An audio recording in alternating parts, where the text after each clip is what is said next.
Hi guys, it's Adam and welcome to another video. So, last summer I did a load of courses, eBay related courses, on a site called Skillshare, and now I've decided to migrate those courses over from that website to YouTube. So there's going to be loads of different beginner courses that are going to be coming over here for you guys to view on this YouTube channel. So with that being said, the next video you're gonna see is obviously one of those courses.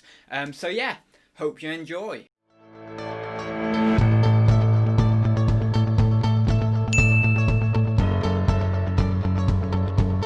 Hi guys, it's Adam and welcome to my how to list an item on eBay course. So basically, before we just jump straight into this, I'm not going to patronise you and explain what eBay is and how it works and all that sort of stuff. I'm sure you'll now be aware of what eBay is, the selling platform on a whole, all that sort of stuff. But if you haven't created an account yet, maybe what you would like to do is first create an account with eBay before watching this course, and then you can follow along with the course in more detail. So what are you going to learn in this course? Well, over a multitude of videos, you will be learning how to effectively list an item on eBay, create a listing, do the research, the photography, how to title correctly, how to do a description, how to set up postage charges and things like that. So you're going to learn a load of different things in this one course. Now, if you don't understand anything in the course, you can basically either go back and re-watch it and see if it sort of soaks in better that time, or you can contact me.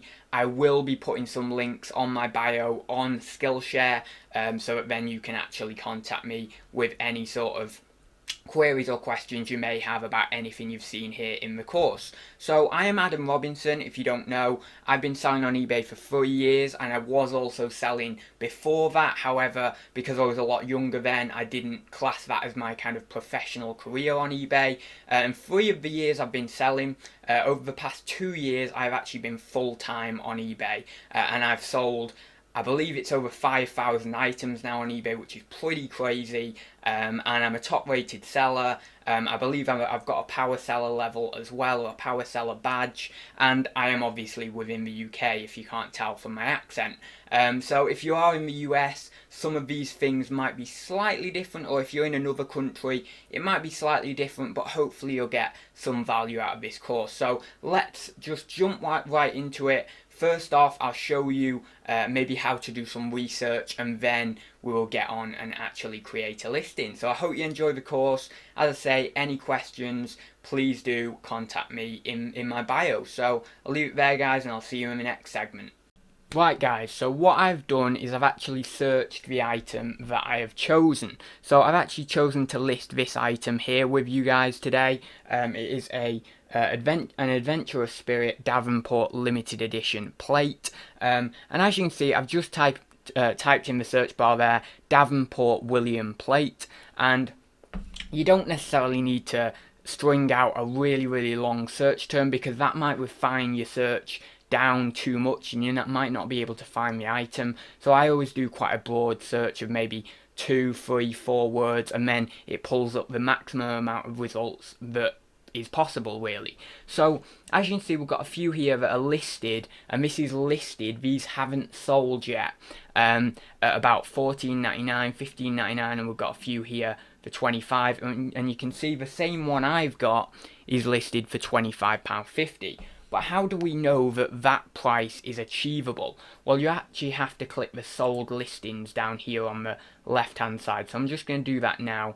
And as you can see, with this example, this is actually a tough example I've chosen, because there aren't any sold listings. So we don't know how well this item sells, how well this item actually sells. So we don't know like whether this is a really infrequent seller and that these people are pricing too high, or whether it will sell eventually, it's just kind of looking for a right buyer. So with something, if I type in something very easy, like for example Lego, just to give you an example of something easy, so we've got this Lego set here, Lego Ninjago 7601, so if I type in that set number there, and pull up sold listings, you can see that it gives us all the prices of all the most recent sold listings. So we know that we can quite comfortably attain about £20 for this set if it was brand new. If you look down here, again, we've got one for 28 quid, so maybe you could attain a little bit more than £20 for this set if it was brand new. But with something like this plate, again, I'll just type in William Davenport plate. With something like this plate, it's not as easy to determine the price because there's not any sold listings. Now, what I can see in this situation, if there are a lot of them listed and none have sold, generally that might be able to tell us that either people are listing them a little bit too high, and therefore if the prices came down a little bit, you might be able to actually catch a sale there, or maybe there is just no interest in the item. The only way to determine that is by actually listing your item and just seeing whether maybe a lower price would work and actually catch a sale for you. So you can see I've actually run a slightly different search here, and I've got up other results, even more different results. So it's always worth, when you're doing your research, doing different searches as well, and then obviously clicking down here in the left hand corner to your sold listings and seeing if that pulls up any different sold listings and any different current listings as well. And you can base your price. I would always base my price on sold listings, not current listings, because sold listings we know have sold for that price and a customer has bought that item for that specific price. Current listed items, we don't know whether they're ever going to sell. So that is how you do basic research on eBay. That is all the research you need to do. You can type in whatever it is you've got. If you've got, for example, I don't know, some sort of speakers, so you've got some Sony speakers, you can type in Sony speakers, and if you've got a little a model number on those speakers, you could then type in the model number, and then obviously refine by sold listings down here, which I've already done, and you'll be able, that search will pull up all of that model number and all the sold results. Also, if you want to list it on Buy It Now only, you can filter the sold results by Buy It Now or by auction, depending on which format you're choosing to list over. I generally do Buy It Now, but I do some things on auction as well. Generally, I've just been more of a Buy It Now seller recently anyway. I don't know why that is, it's just sort of personal preference really, but whatever format you choose, that's completely up to you. And then you can obviously see all the different solds. If you were to type in a model number, you can see all those different solds of all, basically for all that model number. So really easy, it's not as hard as you think. So with this William Davenport plate, I'm just going to very quickly go back onto that, and then we will actually get on to listing the item. So with this one, if there were a list of solds here coming in at maybe £10, £15, something like that, I would have no trouble. I would list it at between £10 and £15 plus my postage. But because there aren't any, and there are quite a lot listed, if I've just gone on to completed listings there. Also, yeah, that's a good note actually. If you click completed listings, that will show you the listings that haven't sold but that have run out of their time limit. So if they've been on for 30 days on Buy It Now, if you click completed listings, it will show you the listings that didn't actually sell within that time period. So that's actually quite good as well. If there aren't any sold listings to look at, you can see that these haven't actually sold for £30, £15, £15 there. So really, based on the information that I've got and my sort of little bit of experience I've got, I would really be pricing this at about £10, maybe even a little bit less, because it just doesn't seem to sell even for that £15 level. So then maybe it's just a waiting game and just seeing, you know, hopefully the right customer comes along, sees yours at the lower price and then ends up buying yours. So if there was solds there, then I could do a little bit better pricing, but obviously there isn't, so I've got to got to base a decision off my own experience level, really. So that is all you need to know for research. It's very, very easy, very, very basic. We're going to get on and actually list the item now, and I'm going to split the listing process into about 2, 3 or 4 videos for you so you don't get overwhelmed with information. So I will see you in the next segment. Right then guys, so we are now ready to create our eBay listing. So you might be wondering, how did I get on this page? Well, basically I'll just show you that very quickly in a new tab. So you can see here at the top left hand corner, you come to sell, so you want to click sell there. And then it will, depending on whether you've got a personal account or a business account, I've got a business account, so I have the seller hub. It will then take you to the seller hub and you can go over here to create a listing. And then you can just click single listing. You can do multiple listings at once, and what you can do if you want to do a multiple listing at once is it'll take you to the first page, the main listing page, as you will see in a minute, and you can enter the number of listings you want to create at the top of the page, and then on that first page you can enter in all the same details for the 10 listings. So for example, if you did 10 listings, so if you did 10 listings that all had the same blanket postage cost, you could put in that postage cost there, and maybe they all have the same brand, so you put in the same brand name, and then after that page you can go through and put in the unique information for each of the listings, and in one way it can speed up the listing process. However, I don't really use that even as a professional seller. I find just the single listing option more than quick enough, so I'm just going to use that today for you. So we want to create listing, single listing, and then you can see I'm at that page. So I'm just going to actually go back, and basically you might be thinking, right, we've got to input a title here. So what do we do for a title? Well, if you would like, you can go, for example, we typed in that William Davenport plate. So we can type that in again, and we can get a little bit of inspiration from other people's titles. We don't want to copy, we don't want to blatantly plagiarize titles or photos. Never do that. It's against eBay policy to do that, and I will be doing a course in future based around eBay policy and what not to do, kind of thing. But what we can do is we can kind of get inspiration from these titles. So, and also we can look at our item here, and we can look on the back at some of the writing, and we can sort of use that as inspiration for the title as well. So first off, I can see that it looks like this is a vintage plate. It doesn't have a it doesn't actually have a year on it, or sometimes it'll say like copyright 2005 or something like that, but I'm gonna put this as vintage. It might,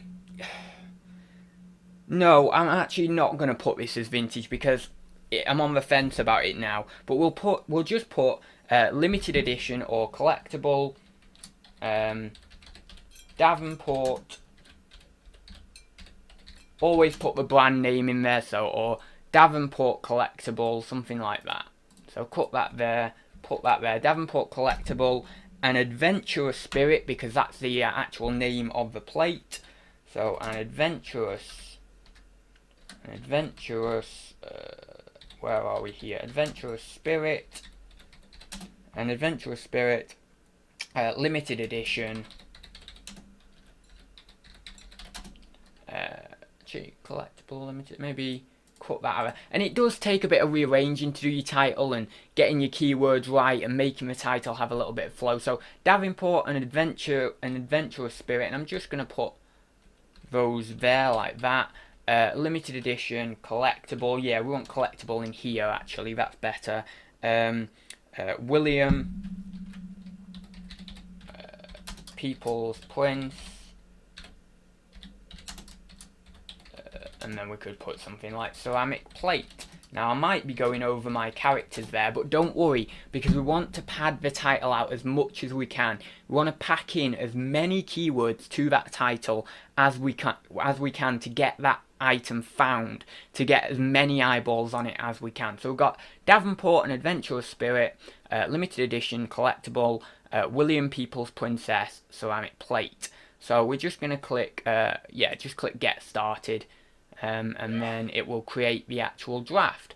So as you can see, we did go over the characters there, so I think collectible doesn't do much for the title, so I'm gonna withdraw collectible out of that, and just put plate. So Davenport, an adventurous spirit, limited edition, William the People's, William's People's Prince. Will it let me just put William's the People's Prince plate? Yes, that's cool. And we've used all but one of our characters in the title, so that's really good. We've got a nice, strong, padded out title. We've got the name in there, we've got the brand in there, we've got the fact that it's limited edition, and we've got obviously the sort of person who is on the plate in there as well. So really nice padded out title there.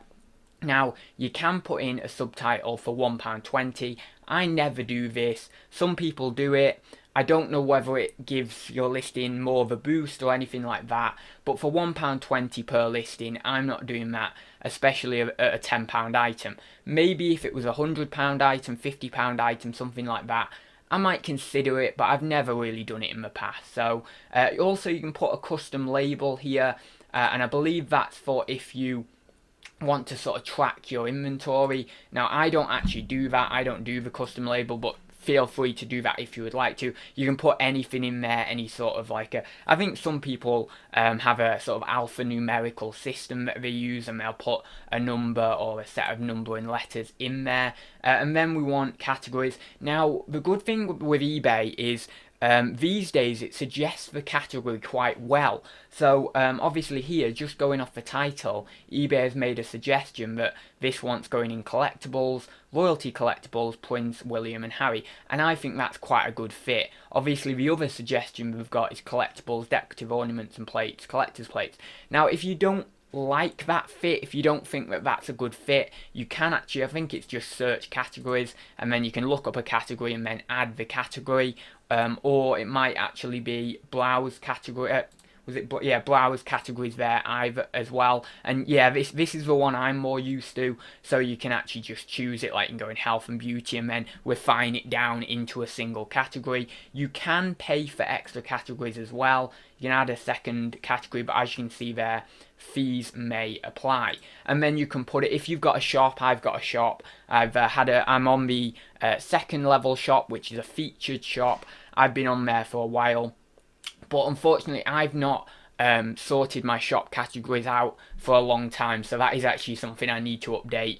So we're just going to leave that as other, but you can actually put it in a category within your shop. So you can create a once you've created a shop, you can actually create a specific categories for your shop, so people can browse your shop a lot more easily. So we're just going to leave that in other. And also you can create a variation listing if you would like. If you've got like multiple variations of a similar item, you can create basically a listing that has a drop down menu, and that people can choose the specific item out of a set number of items that are very similar. One thing that comes to mind is trading cards or top trumps or something like that. If you have like certain variants of trading cards, then you can put it all on one multi-variation listing. But we don't need to do that for this one anyway. You can list all of them in one multiple quantity, fixed price listing. But as I say, it's an individual item, this one, we don't need to do that. Now the condition we want to specify as used. Obviously you can look at eBay's sort of definition for a used item, but if the item is not in its brand new packaging, brand new and sealed, or brand new and obviously packaged up, if there is any wear or anything on the listing, on the actual item, do please list it as used, because you might you might come into trouble if you list it as new. So even if it's brand new and sealed and there's dents or tears in the packaging, do list it as used, because obviously eBay specify that a new item is a brand new, unused, undamaged item. So this one is used. Obviously it's not got its box, it's not brand new in its box or anything like that. And then we can put a condition description. I would highly advise you do this, because when you do this on a mobile, they will actually see the condition description or the condition note before they see the actual description. So you can type in here collectible plate, Davenport plate, used condition, And then, obviously, because it's a ceramic, people will want to be aware that there's no chips or cracks or anything like that. So I like to put, upon inspection, no chips or cracks were found. And obviously, again, that leads on to the next segment. So what I'm going to do is end this segment here, and then in the next segment we're going to go through photography and also actually cleaning, prepping, things like that. I'm just going to talk to you about that, and obviously you should be able to do that no trouble. So yeah, I will see you in the next segment. So I now wanted to talk to you about photography and also cleaning, prepping, testing your items. So if you'd like to get the most amount of money out of your items, it obviously makes sense that you would test anything that needs testing, that you would clean anything that needs cleaning, and do the prep work that's involved. So if you would like to sell something, if you would like to sell, for example, a radio on eBay, you can sell it as untested and specify that it is being sold for parts or spares only. But if you'd like to get a lot of money out of it, or you would like to get more money out of it, then you should be testing that item to actually be able to say that it's in used condition, because a used condition item, if it is an electrical, it needs to be working or needs to be functioning in the way it should be.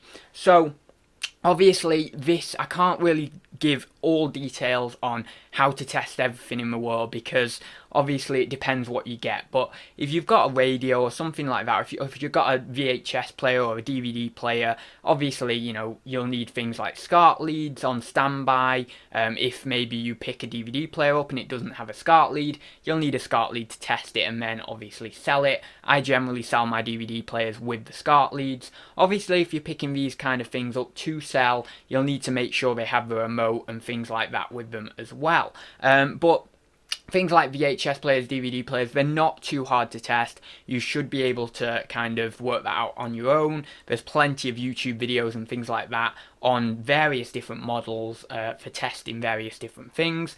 Obviously, in terms of actually cleaning items, you can be using baby wipes, you can be using antibacterial wipes, you can be, you know, cleaning things in terms of with hot water and stuff like that, if that item is not going to get damaged or harmed by doing so. Obviously fairy liquid or anything like that, you know, washing up liquid.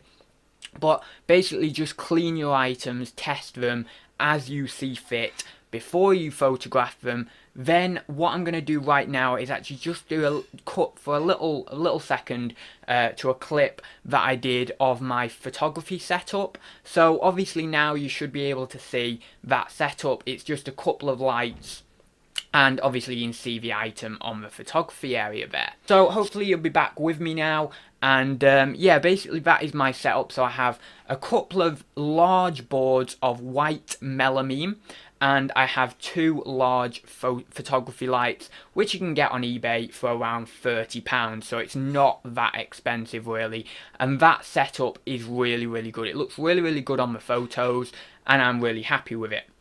And obviously, next to me right now, that's what's lighting this green screen as well, those lights. So you can see the lights are very, very good. So yeah, I would recommend you do that. However, if you haven't got a photo area, if you're very, very new, don't worry. I didn't have a professional photo area 3 years ago. I was just making do with a good wooden surface, you know, a nice clean wooden surface, and just the natural lighting. Anywhere in your house that you have nice natural lighting and you can get a nice little wooden surface, or even if you've got laminate flooring or something like that, even if you haven't, if you've got a carpet, you can do it on there. Obviously it just looks a little bit more professional in my opinion on a wooden floor, or on a wooden sort of side table top or something like that. But yeah, so don't worry too much about that. Obviously you want to do your prep, you want to do your testing and all that sort of stuff. I just wanted to make you aware of that. And then obviously once you've done that and your items are nice and clean, all tested, maybe any wires are cable tied just to make them look a bit more professional on the photos, you then get on and do the photos. So we're now going to go back onto the screen capture software. and I'm going to talk to you about the photography and then maybe the description, and then we will cut again and we will do another segment in a bit. So I will cut over right now. Right, so we are back on the screen capture software. You can see we've just finished the condition description. I'm actually just going to remove that collectible Davenport plate because it's not really needed in there. It's already in the title, so I'm just going to do that. And we want to come down here to photos, and you can add up to 12 photos for free. Sometimes I do that, but more than likely I'll add 4 or 5 or maybe 6. Now I would suggest if it's a complex item that you do add maybe 12 photos, but for a plate like this, how many angles can you actually get of it before people just start getting bored of looking at the photos? Really, there's no need to do 12 photos on an item like this. So I'm just going to click add photos, and it will pull up your sort of your sort of documents and folders. I have a folder for eBay specifically, and then I'm just going to select all of these and then open them all at once. So that always saves time. You don't have to be opening them one by one, which can get a little bit tedious. Now unfortunately today I was using my photography lights for lighting this green screen, so I did these photos without using my photography lights. So if they do look a little bit dull to you, that is why. But obviously when I actually have the photography light set up, the photos are much better than this. So as you can see, I just did a normal standard. I mean, the photos are okay to be honest, but I just did a normal standard photo there. You can actually edit your photos, you can crop them here. So let's just say I want this cropped a little bit, like sort of like that. That's alright. And then we just want to click save there, and then obviously it saves and it crops the photo. You can see you can rotate the photos as well, but I'm not bothered about rotating that because that is already in the correct position.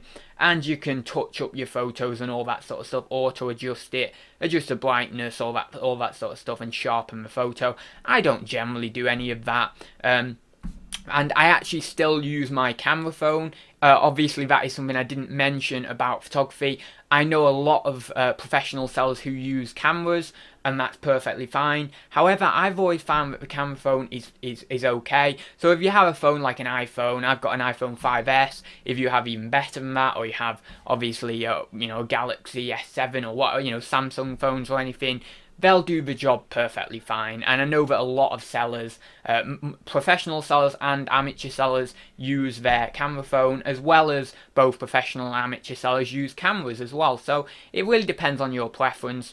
And then I've just done one of the back here. You can see the photo isn't as good without my photography lights. It's not the best. I'm just going to leave that as it is. I've done one of a close-up of the actual sort of little writing on the back there, and I'm actually going to just flip that around because it's in the wrong position.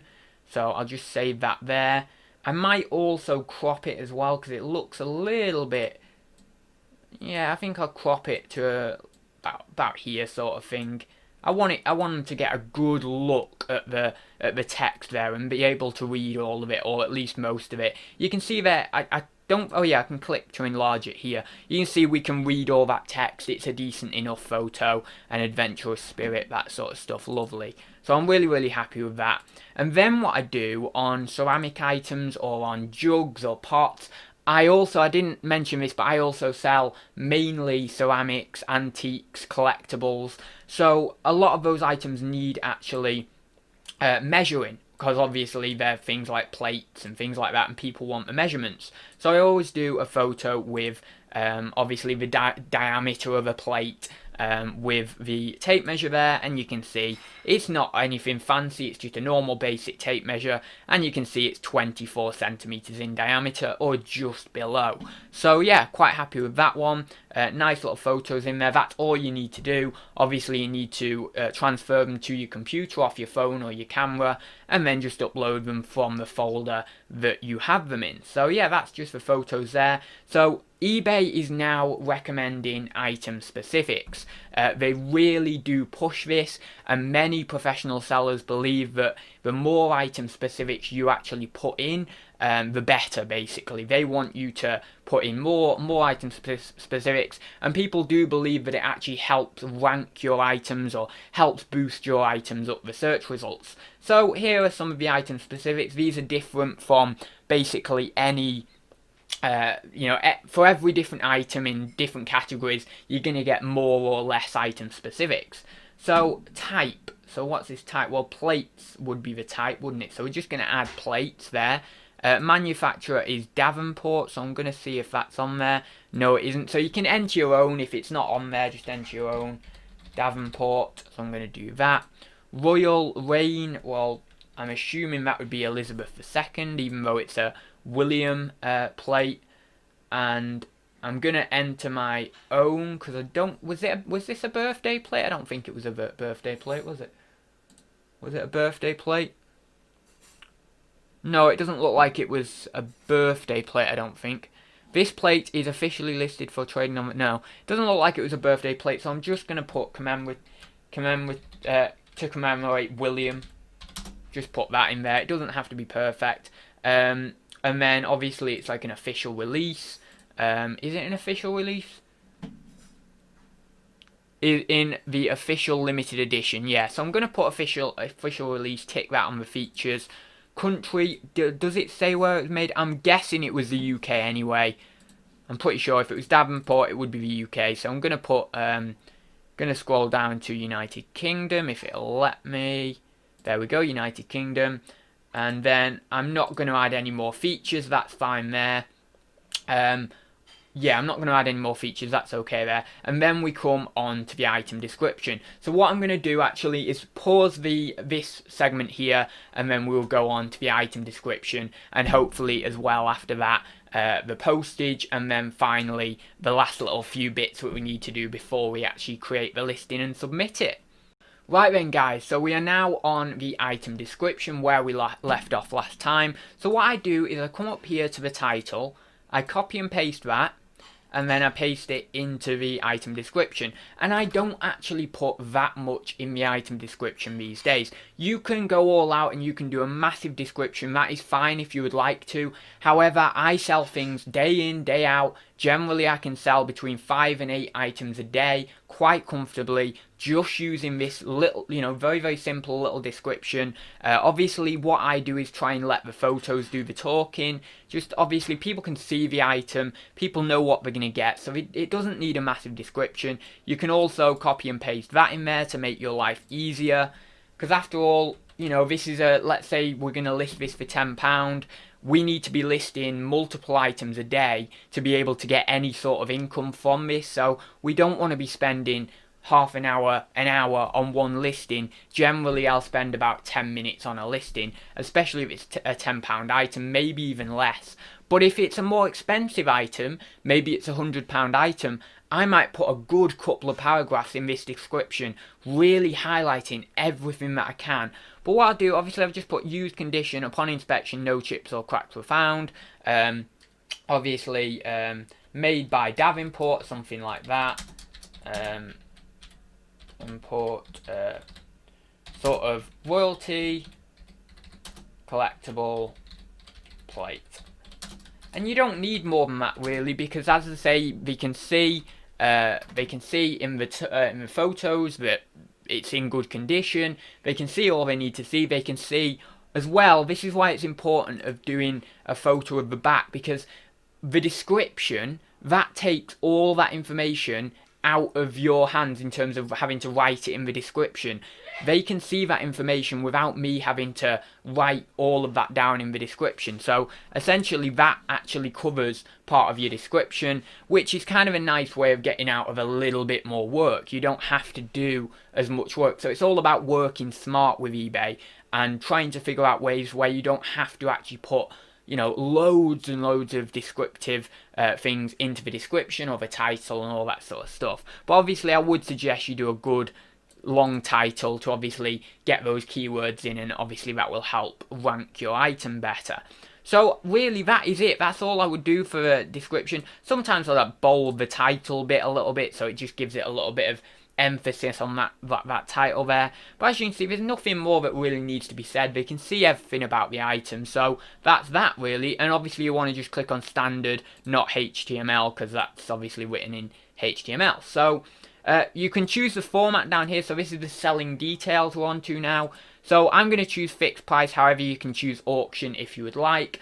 and I always go with 30 days. I don't go with good till cancelled because if you go with good till cancelled, the listing doesn't get renewed. So when that listing will end at 30 days, when I relist it, the listing will get renewed. And if I actually choose sell similar instead of relist, the listing will get a new identification number, and then that will actually mean that eBay rank it in search. This is a theory. This is a theory by other sellers, but the theory goes that if you choose sell similar after the item has ended, eBay will then give it more of a boost up the search results again. However, if you just choose good till cancelled, then obviously that listing just sits there and sits there and sits there. And again, the theory goes that if you choose good till cancelled, the listing will go further and further down the search results over a period of time. So I'm just going to choose the 30 days like that. You can choose 10 days, 7 days, whatever. Just be aware that every time that item goes off and you need to relist it, there may be a fee involved. So obviously you want to get a good amount out of it. Obviously the bonus about good till cancelled is the fees really. So yeah, although it does kind of renew itself after 30 days anyway, good till cancelled is basically a 30-day listing, but that automatically renews itself without you actually even knowing about it. So yeah, anyway, so I'm just going to choose 30 days, and I'm going to start my listings when I submit them. You can put a scheduled start, and I believe for personal sellers there might be a fee there, but for my business, for my shop subscription, I don't believe there is a fee if I choose the 7-day option. So I'm not going to schedule them anyway, and I'm going to put a buy it now price of $9.95, because as we worked out in the research, and again, if you would like to do research while you're pricing your item, just open up another tab and do some research there and then. Save you having to remember what price you were thinking it was selling for. I'm going to go $9.95. I know other people have got them on for a lot higher, but because of the lack of sold listings, I don't think this is going to be a very great seller. So I'm going to go in quite low, and hopefully that'll entice a customer into my listing rather than someone else's. Now, I wouldn't normally be so aggressive with the way I compete on price. However, as I say, with this particular example, it's generally just because there's no sold listings. If there was sold listings coming in at £15 and they were quite regular, I wouldn't need to compete. I would just price in line with everyone else at £15. But because there's no sold listings, I feel I need to compete on price a little bit to win that customer when they actually come to search that term. So I'm just going to put $9.95. I'm not going to put best offer on. Best offer is basically where people are allowed to make offers on your items, and I have got some shocking best offers in the past from £2, £3 on a £20 item. So it does annoy me if I put best offer on. But that being said, I do have best offer on a lot of my items. So because obviously if you're getting slow sales one day, then that best offer might be a godsend really. It might think, oh, I've got a best offer to accept, so I'll accept that, and then you might save yourself from having a slow day one day, and you might get more income through the door just from having best offer on. Don't worry about this VAT unless you are VAT registered. Obviously, if you're VAT registered, you could maybe put a little bit of VAT on there or something. I'm not too sure how that works because I've not actually reached the, I believe it's 85,000 in the UK, which is a VAT threshold. So don't worry about that. Ignore what I say about that because I'm not too experienced in that particular field. Quantity, obviously if you've got multiple quantity, very self-explanatory, just put 10 in there or 5 or whatever, but we've only got one of these, so I'm just going to click 1. You can donate to charity. If you just click this button here, a percentage of your sale that you choose will go to charity, so that's pretty cool.